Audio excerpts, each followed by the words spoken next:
Hello મિત્રો, નમસ્તે. સ્વાગત છે તમારું આ ડાયમંડ ઇન્ડિયા ચેનલમાં અને હું છું પિયુષ ઉનાગર. મિત્રો, આજે આપણે વાત કરીશું ડાયમંડ યાની કે હીરાની વાત, જે દુનિયાની સૌથી કિંમતી ધાતુમાંથી એક છે. શું તમે જાણો છો મિત્રો, આ હીરાની શોધ કોણે કરી, કયા દેશમાં કરી, કઈ જગ્યાએ કરી? નહીં ના, આજે આવું તમને વાત બધી કરીશ, પણ એના માટે તમારે મારી સાથે આ પૂરો વિડીયો જોવો પડશે. મિત્રો, દુનિયાનો સૌથી પહેલો હીરો આપણો દેશ યાની કે આપણા ભારત દેશમાં મળ્યો હતો. પ્રાચીન સમયમાં લગભગ 4મી સદીમાં ભારતમાં આવેલી એક ગોલકુંડા ખાણમાંથી હીરો મળ્યો હતો અને આ હીરો દુનિયાનો સૌથી પહેલો હીરો હતો.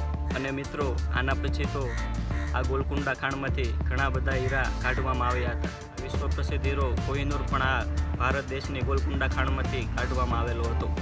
મિત્રો, 1867માં યુરેકા નામનો હીરો દક્ષિણ આફ્રિકામાંથી મળ્યો હતો અને આ હીરો લગભગ 210.25 કેરેટનો હતો.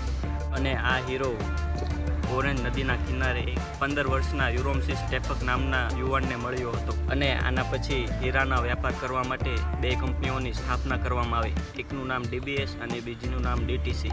મિત્રો, વિશ્વમાં સૌથી પહેલાં હીરાની ટ્રેડિંગ ઇટાલી દેશના વેનિસ શહેરમાં થઈ હતી અને તે પછી હીરાએ પોતાની ચમકથી આખા વિશ્વને તેની ઓર આકર્ષિત કર્યું.